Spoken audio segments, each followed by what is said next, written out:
The practice of medicine provides an opportunity for positive interventions that advance the overall well-being of communities. This requires commitment and outreach not limited to physical ailments of patients, but rather a holistic approach to addressing comprehensive needs in the community as a whole. In 2019, the APSA annual meeting was themed for honoring our past presidents and founders and for ushering in the next 50 years, termed APSA 5.0. To celebrate APSA's 50th anniversary, past President Herschel transformed the presidential address into a symposium featuring topics and speakers around the organization's focus on representation, identity, poverty, and social inequities. While acknowledging our rich legacy and the superb history of APSA members, the organization energized commitment to preparing for the next generation of pediatric surgeons. The society was challenged to broaden our approaches to bring health and prosperity to all children and to focus our efforts on saving even more lifetimes.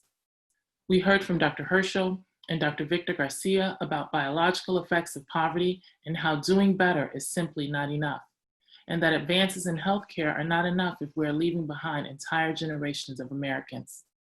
Adam Foss, our invited guest, gave an extremely eye-opening talk about how we should and can use our collective strength and professional stature as swords and shields to fight social inequities and injustice. We pledge to do so by merging priorities of discovery, education, quality surgical care, and training with strategies to broaden diversity within our organization, to address health inequities and social determinants of health, and develop tools to strengthen our external environment. Along with the addition of a fifth pillar focused on equity and social justice, the organization has taken a deep dive this year into promoting broad representation and cultural humility that spans cognitive abilities and practice styles. Today, we bring back Adam Foss, Dr. Garcia, Dr. Herschel, and members of the Diversity and Equity Inclusion Committee to discuss several critical societal events that have impacted underrepresented communities, like the COVID-19 pandemic, as well as the recent murder of Ahmaud Arbery as he jogged in his neighborhood. In this session, we continue to push ourselves as individuals and as an organization on what more we can do to address and impact the most complex societal issues affecting the patients we serve and the neighborhoods in which we live and work. Thank you so much to the APSA community for having me back. It was an honor and a privilege to be with you last year in person. And while I regret that we can't all be together now, it is imperative that we continue to convene and to discuss these things, regardless of whether we can be in person or we have to do it through the internet. The reason that I'm so glad to be back here is sort of the spirit that I left the conference with last year. My experience through this crisis, probably different than others, but it's probably very similar to lots of other folks. So we're all feeling the stress and anxiety and negativity of all the things that are around us. And doing the work that I do, it's very easy to sort of like get lost in all of that negativity, particularly with the work that I do around our criminal justice system and reforming the system and decarcerating, seeing the impact that the coronavirus has had on that work. And now as we talk about reopening the economy, what that means for people who are in prison or otherwise involved in the criminal justice system. And whenever I feel that negativity and that helplessness that has only been exacerbated by this moment, I think about the room full of people that I stood in front of last year that I know are on the front lines of this virus every single day and are still convening and meeting to figure out how do we serve those that we have not reached? How do we level some of these disparities that we have so that everybody is enjoying the best outcomes that they can, regardless of their zip code or the content of melanin in their skin. And that's really highlighted by the leadership of Dr. Erica Newman, Dr. Marianne Henry, Dr. Ron Herschel. And it was something that Dr. Herschel did last year during the convening that I was like, oh, this is very different. Because I've spent a lot of time with groups and organizations who talk about race equity in a manner that seems like a box check, like, oh, this is a problem. This is something that I heard other institutions are dealing with, and I need to do something about it. And to see leadership like Dr. Herschel stand on a stage and honor and praise people who should have been past presidents of the organization, but have not been because of structural and institutional racism, I thought was a bold and inspiring move for a white man of some privilege to do. And I knew that the risk that he was facing in doing so, and it just sort of spoke to the passion and the commitment to this work of the entire organization. All of that is my way of saying thank you, my way of encouraging you to continue on this, because your continued commitment to solving these problems, whether you know it or not, is inspiring people who are doing work far outside of the field of medicine. I share the stories of the work that this organization is trying to do with anyone who will listen, but particularly those people who go to work every day to do something good and are seeing racial disparities on the back end. So that includes people who are in the criminal justice system, but also educators, parents, school administrators, law enforcement. Your work and your commitment is something that I proudly introduce to other folks as what it looks like to take on this very difficult and uncomfortable issue and commit to it in a way that gives it the honor and the respect that it deserves. And so the reason that I'm thanking and I'm spending so much time talking about this is the reality of what has happened since I last saw you. And it was kismet or the universe or fate. What the coronavirus revealed was something that we already knew. The reason that Dr. Newman was so persistent in having these conversations in her institution and abroad were revealed again by the coronavirus. None of this was new information for anybody, particularly those in the healthcare field, that people from marginalized communities, particularly people of color, were suffering the worst outcomes of this disease. And to see that in black and white, and to hear on social media and in the news how many people were shocked by that, was disheartening. The revealing of those disparities in the health outcomes, though, did not, for me, sort of affirm anything that I didn't already know. In fact, when I started thinking about the coronavirus and its impact on marginalized communities, my thought went directly to people who are living in impoverished communities. And I was pleasantly surprised. And I thought that, honestly, at that point in time, that we would see a shift, a national shift and a local shift in the way that we thought about incarceration, way that we thought about our criminal justice system. And people were really having a discussion about incarceration in a way that I hadn't seen in quite some time. And sadly, that conversation took a deep backseat because one morning a young man woke up in his neighborhood in Brunswick, Georgia, and went for a run, and he never came home. And that image, those images, and the conversation that it stirred up pulled all of the air out of the room and quickly shifted the conversation to what was happening in Brunswick, as if there was any debate, that we needed to have a debate.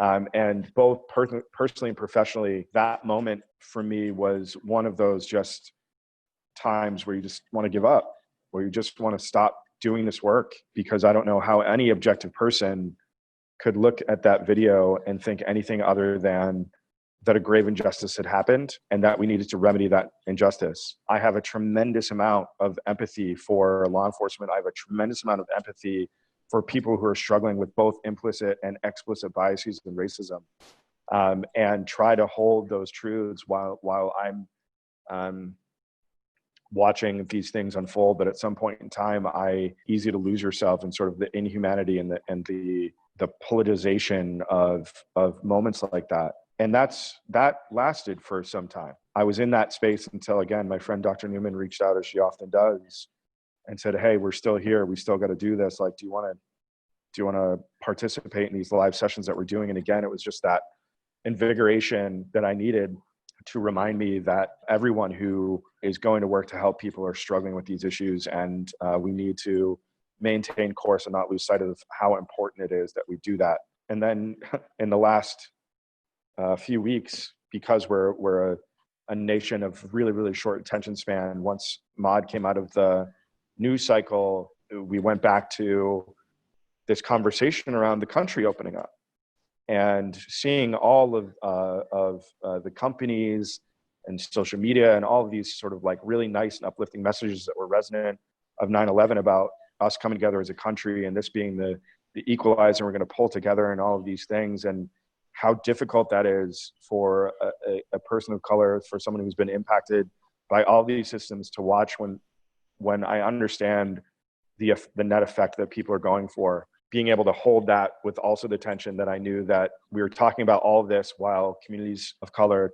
Native communities, marginalized communities, still have not seen the worst of this virus, that people are still dying and being infected. And we are talking about reopening the country in one breath and people's constitutional rights to be free and earn money, and in the same breath looking away from the communities that built this country, deserve all of the time and the space that we have to allow them to be well, because they are responsible for all the things that we have now.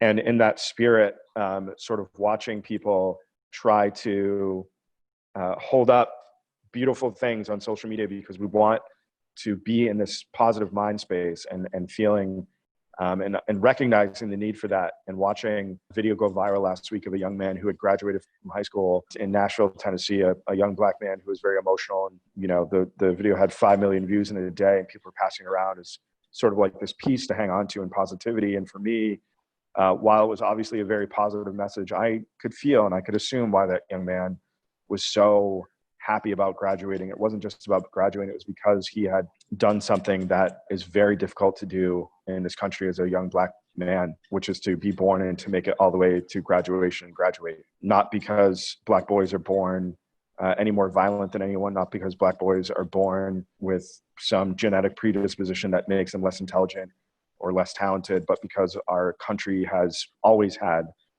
structures and institutions in place to prevent that young man from crossing that line, only to be reminded again, and just in the last few days, of that disconnect, both in watching what happened in Central Park with the woman now identified as Amy Cooper, and her using the police department as her social comfort net, knowing as a Black man that anytime the police show up, that could be your last moment. And for anyone who feels the need to somehow question that or to accuse people of being dramatic about that reality, I would ask you to look up the name of George Floyd, a man who was from Houston, visiting on business in Minneapolis, was suspected of quote unquote forgery, which is a crime of moral turpitude at worst, who met his death on a sidewalk face down under the bodies of 4 police officers, asking for them not to kill him. And the last thing that I would like to reflect on, which where as a country you were with regard to social determinants that lead to crime, and pulling the mantra that I've gotten from APSA, who have settled on the fact that like health has about 15% to do with the administration of medical services. And in the same way, thinking about safety being maybe even a smaller fraction of safety being dictated by law enforcement or prisons, and having lots more to do with all these other things, and reflecting on all of that as a person of color, as a Black person, as someone who's been impacted by all of these systems, and thinking throughout our history, thinking about the institution of slavery and how now we are more concerned with our economy than the lives of Black and brown people, how very short it is that we have come, because we justified the enslavement of Black people and the subjugation of lots of other people on our economy. All of that obviously is swirling around what we all know, which is the safest community is a healthy community. And how do we, as individuals, as organizations, as institutions, remember the humanity and dignity in everyone, regardless of what they've been accused of doing, what they've been convicted of doing, what they're suspected of doing, the way that they look, the way that they talk, who they love, who they worship. Those are all things that we as frontline workers need to learn how to hold on to as we go to work every day, and understand the net impact that it has on people that don't have the privilege to do so. Adam, thank you so much for your comments. Last year, we came away really energized and excited from the session we had with you at APSA. In the end, sort of prescribed the 3 T's.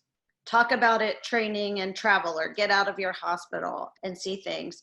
How could you advise us to follow those 3 T's right now, especially in our current situation? You know, what position do you think APSA surgeons are in order to really get involved and take action? So obviously part of the 3 T's is against the advice of health experts. So traveling into communities, visiting, those things are obviously precarious, and we want to be really, really mindful, regardless of how healthy we feel, that what this has done is actually force us all to be in a place where we have time on our hands to do things that we could always say that we didn't. It's really interesting on the criminal justice side with the training that I do with prosecutors and frontline workers in the sort of day-to-day hustle of their jobs.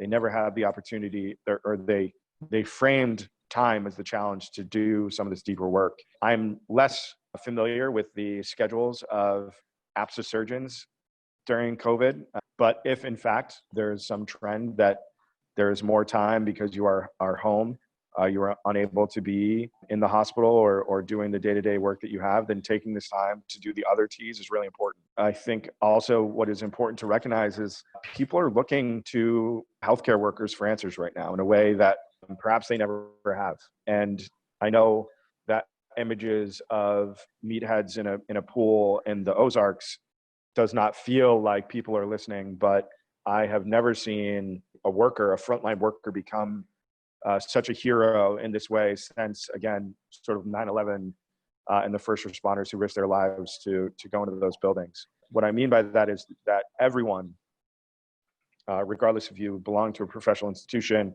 whether you're working at a university hospital or a rural hospital, has a microphone, a megaphone maybe is a better analog, and a platform to, yes, celebrate the work that everyone is doing to defeat this virus, commiserate and let us know how it is in there so that we can, be informed at the realities of what's happening and take it out of the news. But most importantly, remind the people that are listening to you that you can go outside and bang on pots all day long and cheer for us at 7 or 8 at night. But the real work, that is not celebrating us. That is not honoring us. What is honoring us is making sure that everyone is recognizing that we are not over this thing until we have paid the appropriate amount of attention to the communities that are suffering from it the worst. And framing this conversation as many times as we can that we have this microphone, this megaphone, is something that I'm hoping the APSA community takes seriously. It is an opportunity, but it's also for those folks who support the work that Dr. Newman is doing, that Dr. Herschel did during his tenure and it continues to do. If you want to go to those folks and look them in the eye and say, I'm with you, then that is part of the responsibility that anytime, regardless if it's on social media or in your neighborhoods or in your communities, make sure that you are telling people, talking to people about these disparities, and that regardless of how quickly economies open and restaurants are packed, we are not done with this virus, because the real crisis, the real killer, the real virus is not COVID-19. It is not. It is the structural and institutional racism that defines our systems. They are the biases that we come with every day. And it is the inertia of fear and shame that we feel in dealing with those issues, that when you boil it down, we don't have time for discomfort. We don't have time for fear. People are dying. And that legacy is not something that I don't think anybody wants to be a part of. Dr. Newman, we talked at the APSA meeting last year in the workshop about how APSA can move forward from this, and had discussed continuing the conversation and really empowering and engaging the APSA community to move forward in this area. Can you describe a little bit about the meeting of the HOPE Collaborative in February and the work that APSA surgeons started on there and how people can get involved? Sure, thanks, Marion, and thank you so much, Adam. I'm really proud of our organization, and I say that just so much inspiration, even in these tough times. Over the last year, APSA has taken a deep dive into issues of social justice and inequity and in diversity.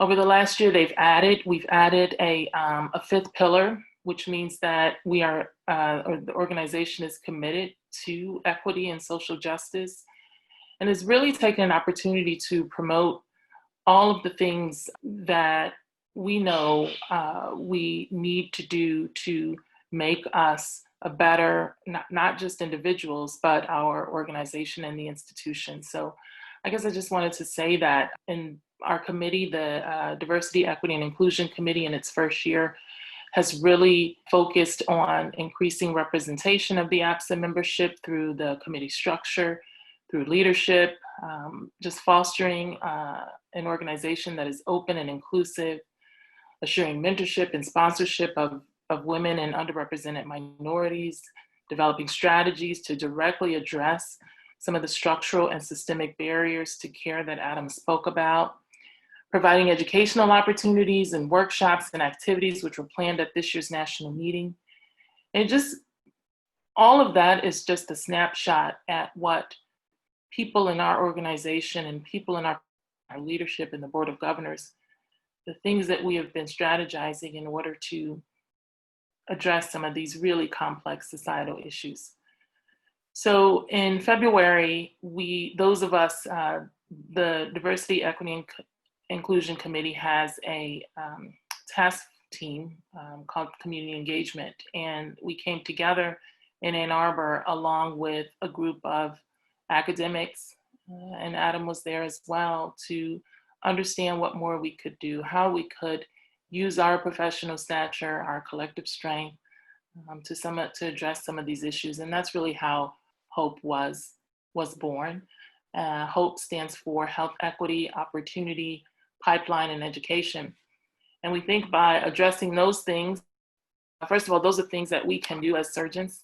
And by addressing those things, we could begin to address health inequity and really ensuring that our pipeline is strong. I wanted to circle back though, and I have a question, Adam. Let's just sort of unpack a little bit. You mentioned briefly Ahmaud Arbery and the killing of him in Georgia. I read recently that there is some consideration of the people that murdered Ahmaud Arbery to be charged with a federal hate crime. What does that mean? Is that, I mean, can you explain how that, what that does and what the differences are? And is this a clue that perhaps we're moving in the right direction with at least the family being able to get some sense of justice around this? Yeah, it's an interesting question. And again, there's a tension for me, right? Like, I advocate all of the time for a more restorative and reparative criminal justice system. I advocate for a system that relies less on incarceration and more on actual accountability. I rely on a system that is that both respects the wants and needs of the victim and the public, but also recognizes the humanity and imperfections in all of us. And then I watch a video like that, and my humanity comes out. Where all of the work that I do every day stands in direct contrast and tension to the very visceral feelings that I have. And so the question around like justice is an interesting one, because if I adopted the language about justice being the prosecution, conviction, and long sentences of these people, then does that contradict sort of all of the things that I stand for in this work? And so justice for me, I think, and for anybody who's struggling with this in the way that I am, has less to do with like how long those guys will do in prison, and what prison they are in. But that is a conversation for another time. I think to answer your question, what's important to recognize is right now, they are charged at the state level with felony murder and likely some other charges. Georgia is a death penalty state. So theoretically, all three of those men could be convicted, sentenced to death or life without parole, which is probably, if the case was prosecuted with fidelity, probably what they would get. I add the caveat of with fidelity because we've already seen the handling of this case by the local courts, the local criminal justice system.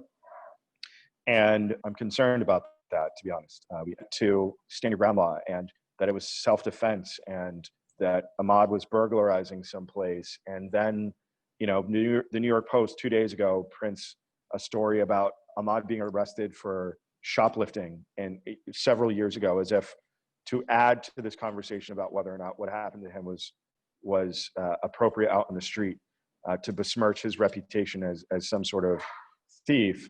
And I would have loved to ask all of the reporters at the New York Post and anyone who reads that paper, how many of their kids had been admonished or arrested for shoplifting at one point in their lives, and whether or not we would justify their execution in the street by saying they were arrested once for shoplifting.